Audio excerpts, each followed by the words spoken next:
tell me about Serenity Advocacy.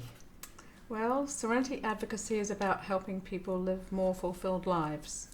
I use a solution-focused approach, and that's based on solution-focused brief therapy, which is an evidence-based form of conversation that is used in psychotherapy, it's used in social work, marriage and family therapy, and that sort of thing. So, Right. yeah. Okay, and so we'll talk a bit more about that shortly, but first off, tell me, what sort of people do you help? Who is your ideal kind of person that you can provide assistance to? Well, I have to say initially that I'm really interested in helping people realise their gifts and live, as I mentioned, lives that are as fulfilled as they can possibly be. So that can apply to anyone, really. But I'm very interested in working with older people. I've studied what's involved with death and dying and how people deal with that. So I'm interested in loss and grief, people at end of life. But I think kind of where it started was when I was a teenager and I would see elderly people sitting in nursing homes and thinking that somehow it just wasn't right, that they weren't living a life that was more of themselves.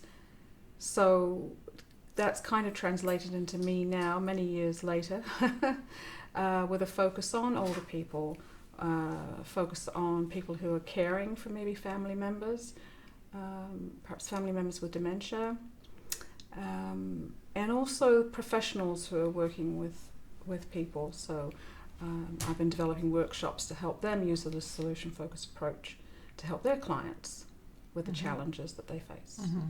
So it's helping people help themselves and also helping those who are supporting others who are facing issues. And so that could be someone of any age, but in particular those who are sort of later on in life. And I think, that's a really good point, that just because you're a little bit older doesn't mean to say you have to, sort of wait out your time until the end. There's lots of things you can be doing. So tell me a little bit more then about how the solution-focused approach works. What's involved in that? So one of the first things we'd say is it's a stance that you take when you're having a relationship with somebody. We're looking at people's strengths rather than their difficulties. We're looking at what they're capable of, the kind of experiences they've had in life that have been successful that we can kind of take into the future. So it's very much what we call a solution-oriented approach rather than a problem-focused approach. So typically I'll be in a conversation one-on-one with someone, and they'll be telling me what their best hopes are from the conversation, and we'll be looking at the strengths that they have to bring to that, and we'll actually experience, we'll have a description of the presence of those best hopes in their lives, what the day would look like if they were present, what people would notice about them, how they would feel about other people noticing. So they almost have, it's like when we talk about visualization, this is kind of having the experience of what they want in this time that we're spending together. And so everybody has a different kind of solution. Would that be right? Because everybody has different experiences and That's different right. hopes. Yes. So it's not necessarily about you giving answers, it's about people finding their own solutions. Would that be right? That's exactly right. And I think these conversations set the stage for that.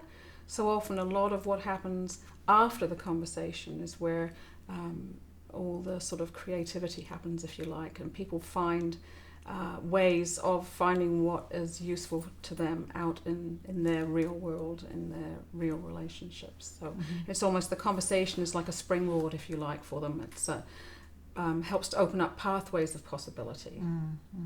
And so what are some of the issues that you find, particularly with elderly people? What sort of issues are they grappling with that they need to find a solution for? Yeah, well, I think there's loss and grief is often quite a big thing.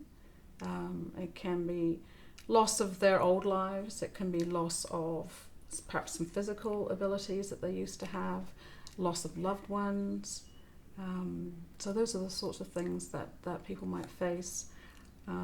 Often they might be in the role of a caregiver for a loved one who might have dementia, for example. So those are, some of the things that I think an older person might be finding. They may be looking for a sense of purpose. Maybe it's not as strong as perhaps a grief of a loved one, but the sense of purpose that they don't have anymore now that they're perhaps retired.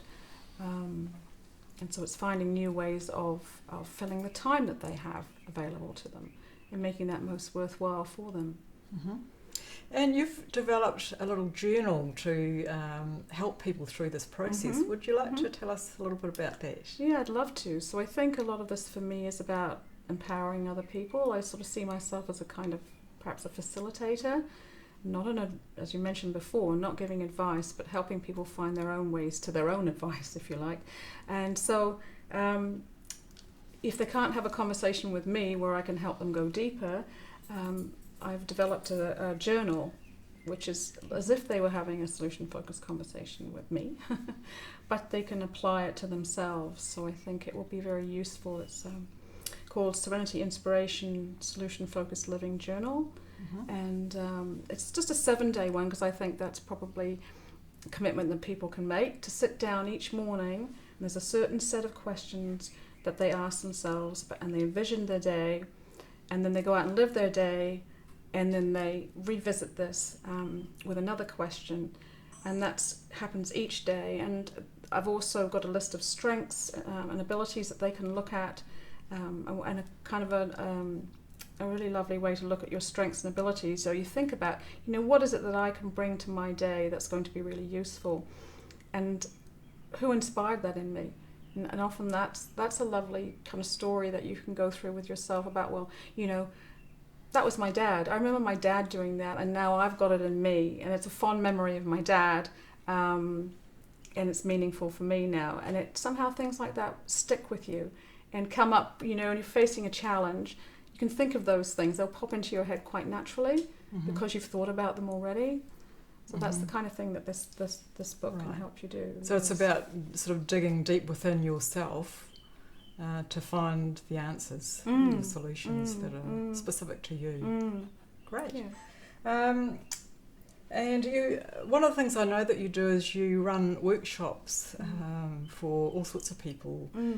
Tell us a little bit about the workshops that you do. Yes, so we've been running some for people experiencing loss and grief recently. And actually, a lot of these people are professionals. So the people working, some of them were actually pastors, some were social workers, even other counsellors. And they're going to take these, what they learned, into their own clients' worldview. So that was, a very helpful. There was very good feedback about that. In terms of them being able to take a slightly different approach rather than, the problem, looking into the problem, giving advice. They were then able to help their clients with looking at it from a more solution-focused method, if you like. So really, if anybody has an issue that it's holding them back in life in some way, or if they're feeling they're unfulfilled in life, this is a technique that will really work. That's right. It really will. I've since when I first came to it, I studied at first at Canterbury University about 5 or 6 years ago, and as soon as they started talking about it, I thought, oh my gosh, I felt like I'd come home. It was such a beautiful way of looking at life, and I use it myself.